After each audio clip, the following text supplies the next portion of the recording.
Good morning, I'm Steve Thomas. Welcome back to the Loft here at Ask This Old House, where your questions are the fuel, the energy for this program. That's right, Steve. We got a great letter from Charlie and Annette about some aluminum siding, and we uncovered a real bad cover-up. Now, Roger Cook is going to be sharpening every dull blade in the place, and there are a lot of them. Jim Clark? He's on a roll.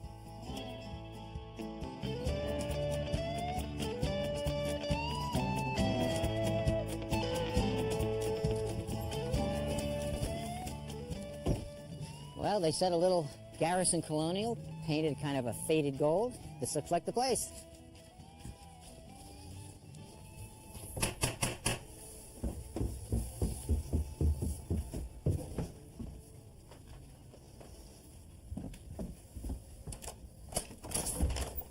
Hello. Hi. I'm Tom Silva, Ask This Old House. Are you Annette? I am. Nice to meet you, Annette. Come on in. Thanks. Well, I love your house. Thank you. It's nice and compact. This is great. Looks like you've been doing a little bit of work in this room. We have. Great fireplace and a beautiful mantle. So you use the fireplace, I can tell by the ashes. We do. Have you been doing much work in here? Yeah. We've done almost all the moldings, and we did the fireplace mantle. Great. Yeah. Well, this is really nice. Next project is the kitchen. Kitchen, oh, that's right a big through here. project. That's a big project. Yes, it is. Big project in a little kitchen, boy. Typical 1950s. You got a lot going on in here. We got 1, 2, 3, 4, 5 doors. Yep. Not a lot of space. I'm telling you, this is a small room. Well, you'd be surprised. The original owners of the house had 7 kids in here. 7? 7 kids. Wow, where'd they put them? This is enough room just to put the food. That's right. Gosh. You want to come outside and meet my husband? Absolutely. Charlie? Yeah. Tom Silva's here. Hey, Charlie, how are you? Nice to meet you. Nice to meet you. What do you got doing? What do you got going up there with the siding? Well, we're thinking about taking off our aluminum siding here, and I'm trying to see what we have going on underneath there. Yeah, well, it looks pretty good to me, Charlie. Well, it looks good here because we're on a covered porch, but if you come outside, we'll show you some more problems that... When was this house built, Charlie? This was built in 1950, Tom. 1950. Siding was probably originally wooden clapboards. It was sided over because the homeowner probably didn't want to deal with the paint failing, and now you've got paint failing on this aluminum siding. Yep. Probably 30 years old here. It's in tough shape. Oh, look at this. The siding guy, this is typical. The siding company will come in and they'll take the saw and they'll nip off the sill, the horns, and they'll cover the trim, and they ruin the detailing of the window. It's just a fast, cheap way to do this. What's your plan? What do you want to do?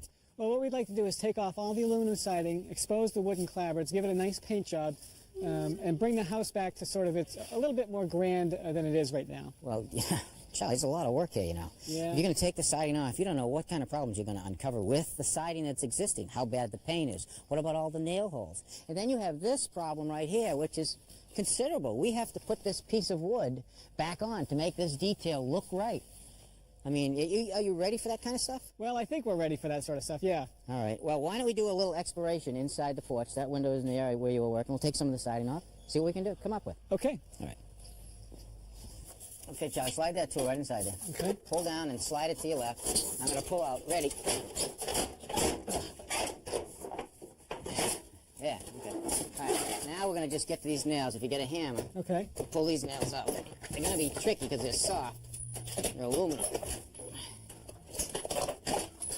All right, Charlie, what I want to do is I want to get to the seam or the break in the aluminum there so we can take this piece right out. Okay. Be careful of the existing wood siding. You don't want to damage it any more than it's already been damaged. Okay. Beautiful. Get that right out. Okay, now more nails. See what I'm doing there, Charlie? I'm getting right in back of the lathe Okay. and pull the lathe and everything with one shot. Okay. All right, Charlie, we're going to try to snap this one out now. There it is. Okay, so get the nails out of this one. When we get that free, I'm going to have to cut that with some snips. Okay.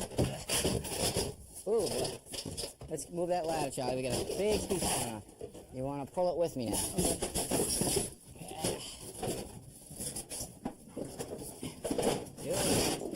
Okay, let me see if I can get this cut. Why not just a saw to cut that, Tom? Well, the saw is going to be, first of all, Charlie, very loud, and it's going to put a lot of metal chips in the air, and so why take the chance? Okay. And once again, Charlie, you sure you want to do this? Well, sure. I think it's a little too late now to go back, though. Well, I think you're right. Have you got a good trash man, Charlie? Actually, Tommy, I found somebody who's going to take the siding away for nothing. I think it's worth more off the building than it is on. That's right, it's waste, it's recycled. Well, you notice it's taking a lot of time in wrapping this sill, and I'm going to take a lot of time in unwrapping it. And why I'm doing this, Charlie, why don't you take this barrier off? Okay. This is like a radiant barrier, and I think they put that on there so in a hot summer, the sun won't overheat the house inside. Okay, the next thing that I want to do is rebuild this sill, the outer edge. But I could put little pieces in here, but I don't want to do that. I want to put a whole new piece right across the front so it looks nice and even and straight. Doesn't look like a patch. So the first thing I did is I put a straight edge for the shoe of my saw to guide me, so I'll have a nice straight cut. I set my saw at 15 degrees. Now I'm going to cut as much as I can with the skill saw. I'll have to finish up with another tool. Now that's as far as I can go in with this saw. Now I'll get the rest with the reciprocating saw. Now this is not going to give me as precise a cut as the circular saw, but I think it will be pretty good.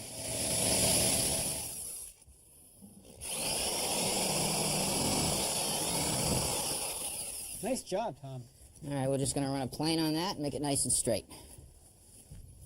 Okay, now this piece here is really irregular. I'm going to basically, with a good sharp chisel, try to knock this one out.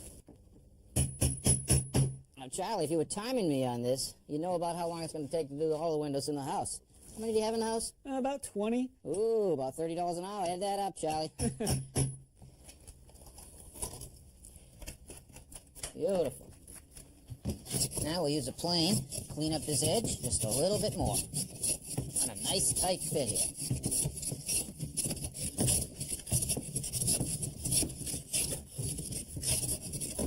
Tom, after all this work, wouldn't you like to talk to the guy who cut these horns off in the first place? Yeah, Charlie, with the back of my hand. All right, here's a nice piece of cedar, Charlie, which is great for outdoor use. It paints up well, and it really takes the weather nice. So I'm holding it up against the sill that we've cut off, and I've marked the extension, or the piece that I want to leave on right there, down this end also. I'm going to remove this inner section so that when we cut this, this piece will stay on and get slid right in there, and this piece will stay on and get slid right in there. We'll have a nice joint there. Okay. Notice that the sill extension is cut on 15 degrees, and that's to match the existing sill. I've set the rip fence and angled the blade, and now I'm simply going to raise the blade through the material, push it through until I come to my guideline that I put right here, and stop it because I don't want the horns to be cut off. Now I'll just finish it up with handsaw.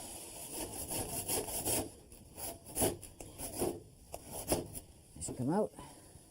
Beautiful. Beautiful. Okay. We're in good shape. One more thing to do, and it's very important. This is the old piece that we cut off. And if you look right here on the front lower edge is a groove that runs all the way down. What happens when it rains, the water will come down and wrap itself up. When it hits that notch, it then falls off. If you don't do that, water will migrate up and get behind the clapboards. Okay.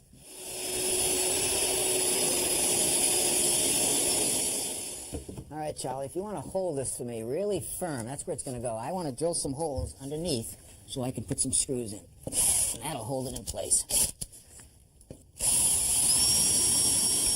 Okay, now what I want to do here, Charlie, is I want to apply some adhesive. And this is a high-tech marine adhesive that once this dries, it'll hold and it'll waterproof. It's good stuff. Okay, now I'm just going to set this into the adhesive. Working it good. Now I'm going to use some good stainless steel fasteners. Okay, Charlie, we're all set. Looks good. Now you got a model to go by, whether or not you do it or you hire somebody to do it. Wonderful. What are you thinking, Ed? Oh, I think it looks great. I think it looks great. A little bit of paint, a little bit of finish, and you're in business. Great. Thanks a lot, Tom, for helping Okay, us out. my pleasure. Good luck with the rest of the window. Yeah, thanks a lot. All right, bye-bye. Bye-bye. Bye-bye. So how bad were the claps? In that part of the house, they were in very good shape, Steve. But you got to remember, there was a porch roof there. You don't know the condition of the wood clapboards on the rest of the house until you get the aluminum siding on. Right. Great scene, Tom. Thanks. And now, it's time for What Is It? Ladies and gentlemen, step right up for What Is It? I know exactly what they are. They're glides to go under furniture so you can move it around easier. Yeah, I go with that. Yeah. Okay, sure. That'd work. Yeah, it would work. It would work. I wouldn't work. Not going to Stick work. to landscape. Yeah. What do you think? You got nothing? No, I'm surprised you don't remember these. I'm not. I know you. Remember these in the old days? We used to stick them on our heads, and you get really going. You worked in too many It days. could really avoid any serious head injury. That's a lot of pipe down for you. Now, in my exciting world, guys, just think about it. This is the things I have to work with. Yeah. When I have a pot out on a deck and I water it, it sort of sits and makes a mess. Yeah, yeah. I can put it up on top of these, and it's free draining, and the air circulates. Do I live in an exciting world? Yeah. or what? I bet this really rocked the this- landscape of the world. This is exciting. See this? We'll be It's got a wooden handle, Yeah. curve. Yeah. It's got a nice line detail here. Texture. Yeah. Very nice texture. Yeah.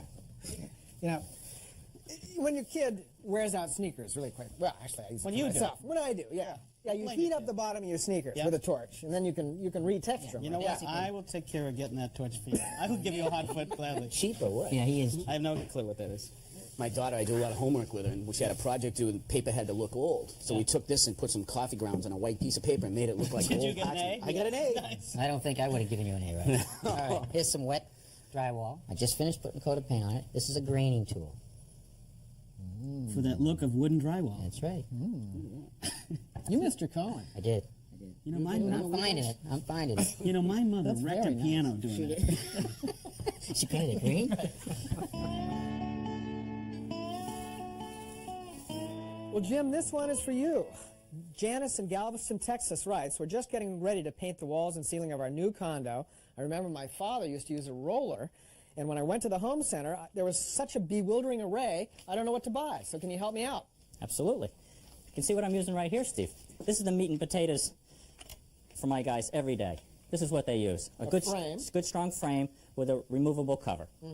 But you bought it on a stick here. Well, this extension pole has a neat interlocking system, and it also has another release and locks into place. Why bend over? Put your pan on the floor, Right. pick up the paint, Why take a chance to yeah, spill it? reach way up high, even Yeah. to the ceiling, Okay. and there you go. Now, what about the cover itself, Jim? That's a fairly short nap, I guess you call it. Right, that's 3/8 thickness. Something like this. Something like that. But here's a 1/2 inch. Here's a 3/4. This might be something you'd use not on an interior wall, but on a stucco, or- heavily textured siding on the outside of your house. Give you too messy a texture inside. Very splotchy. Now, I've seen you guys use these foam rollers from time to time. You like these? These are our favorites. They Yeah. get the paint onto the surface very quickly. So you're using this as a transport mechanism instead of taking the brush and dipping it in the pot. putting it Dipping into the takes a work. long time. All right. And you've got little trays like this. All kinds of variations. The same theme. So where would you use a setup like this?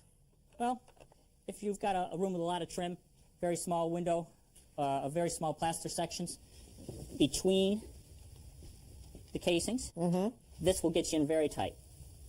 Just a narrow little spot or over a window. All right. And then here's one with a big long handle. Where would you use something like that? Well, there you go. If you get behind the toilet tank or beside the refrigerator without moving it. Same with this. Same idea here. Same there, but a little bit fuzzier. Yeah.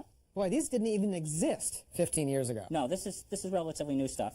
Now, I've seen you paint out of a pot with a little liner in it, especially set up for rollers. This is a plastic liner that I guess you can reuse, right? Yeah, sure. Let them dry out. In a steel pot. That's good for holding on tight. But the grid, the built-in grid, allows you to pick up the paint and actually roll out of it just like it's a pan. It's got a holder there. Let me show you. So this setup you'd use for Paint Doors, trim? This would be the kit for the door painter. He gets the paint onto the surface very quickly. you don't really care what it looks like. No, it's rough. It's rough. Then we're going to go back with our brush and put the brush marks in. So the idea is to get the paint from the pot to the work very quickly, rely on the brush to give it a nice smooth texture. Yep. Painting takes a long time. Anything you can do to cut down on the amount of time that you spend. Now sometimes I've seen you guys use 5-gallon buckets. If you got a whole house full of ceilings to paint, you're going to paint one color all day, 5-gallon pail, metal grid, same roller handle, same setup, goes fast. All right. Now Jim, these roller covers cost about, I don't know, $4 each. $3, $4, $5, sure. You can clean them. It takes a long time. Yeah, they've got a plastic core there. They don't get soft. You can soak them in water. You know, but why clean them? Just take it off the handle at the end of the day. Put it in a piece of plastic Ziploc bag. Roll it down real tight. Make sure the roller nap is in touch with the plastic. Squeeze out. Saturated with paint. Oh yeah, that's the best. Squeeze the air out of it. Seal it up. Put it there for the second coat. So you just pull it out, put it back on the frame, and off you go the next Ready day. to go, same color, ready to go. Wow. Now, there are a number of machines that purport to make rolling easier. Have you ever tried using those? We bought one a long time ago. Don't use it much. It's an electric-powered roller. Mm-hmm. Siphons paint out of a can. Right. Got a wand here. So it pumps it up through the siphon tube, all the way to the handle, right through the tube, to the center of the roller. Seems like a pretty good idea. What's wrong with that? Works fine, but the cleanup is a bear. 2 guys, 45 minutes To clean that? To clean this. So it's going to cost me a lot of money. It's going to take a lot of time. If you have that setup that you saw in the beginning of the shot, you can put on paint just as fast with very little cleanup time. Now, what about something like this? Well, that's, I think, even sillier. We never even used it. Now, the idea here is that It's like a giant turkey baster. you dip this in Put a that gallon in of the paint, Right? you suck it up inside this tube, Right? and then, let's see, apply. So it's like a put some caulking pressure. gun. When you need Put the paint, pressure. you pull the trigger, and it applies the paint to the roller. Right. Again, a lot of parts to clean up. Right. This whole tube to clean up. I go back to the old tried and true method. All right, Jim, these are all great tips. Thank you very much. You're welcome. I got a great email from Mike in Myerstown, Pennsylvania, who wrote, "What is the best way to sharpen my kitchen knives?" I'm lucky enough to be here with sharpening engineer Stan Watson. Hi, Stan. Hi, Roger. Now, Stan, when I do my knife, I take out my grandfather's old stone and a little oil, go to work. It might take me a little while, but I get a pretty good edge on it. Well, I can see why it would take you a little while, Roger. This stone is old, hollowed, cupped, worn out. I put that on there like that, you can see nothing but air and gap between the back of the knife blade and the stone. So that means I'm not getting a good edge? It's taking you too long, you're working too hard to get a good edge. So what would you do? I'd take your knife, bring it over to this diamond stone, and stroke back and forth 3 or 4 times on a side, and then you're all set. Well, that's great. Now, Stan, I brought you some of my fine cutlery. I'm not so sure about fine, Roger. I see some pretty bad scratching on this side of the knife. That means people weren't using the right angle. They laid that right down on there and slid this right across the stone and buggered up that edge. Well, how do you get the right angle? It'll cost you 50 cents to learn. I'll go for that. Take 50 cents, 2 quarters, lay it on the surface of the stone, set the knife blade right down on it, and drag that knife from heel to toe right across that whetstone. So that's the key. You're locking your wrist in, and you're keeping that same stroke every Lock time. that wrist and work from heel to toe right across the stone. Now, typically, how many strokes on each side would you do? 4 or 5 strokes on a side is all you need, and that's equivalent to, about 30 or 40 on your grandfather's stone. You want to give it a try? Yeah, I do. We'll learn a lesson here. Angle like that, lock the wrist, heel to toe. And make sure you don't use too much pressure. Diamond is a super abrasive, and it cuts very, very quickly. Okay, so you just sort of had to slide across. That's right. Now, what is all this debris I'm starting to see on The here? stuff that's on here is the swarf. This is the material that's been removed from the edge of the knife during the sharpening process. Now, how do you know when a knife is sharp? Well, the safest way to tell when a knife is sharp, Roger, is to take one that you've worked on and take a piece of paper and slide that knife right through that piece of paper like that. That's the safest way to tell. How often do you have to sharpen a knife? Well, it depends on the application. You can do some maintenance in between sharpenings by using a butcher steel. A butcher steel? This is a butcher steel coated with the same diamond abrasive found on this stone. All you need is 4 or 5 strokes on each bevel of this knife. And you notice this has a very large handguard for safety. And just use this to maintain the knife between sharpenings. Well, Stan, thanks for all the tips. They're really invaluable, but everyone knew you were coming. I have about 30 people lined up downstairs with knives to sharpen. Well, it looks like I better get busy then. You better.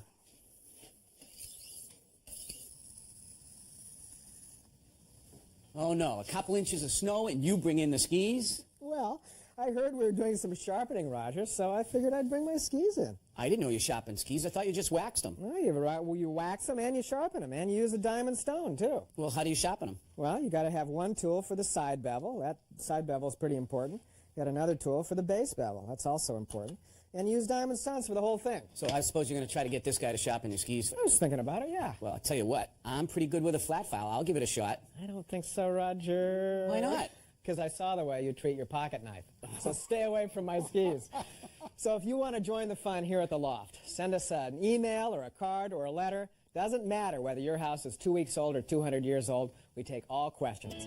So until next time, I'm Steve Thomas. And I'm Roger Cook. For Ask This Old House. Come on, just give me one shot. Email your questions to our online address, asktoh@pbs.org, or write to us, care of This Old House Magazine, 1185 Avenue of the Americas, New York, New York, 10036. And thanks.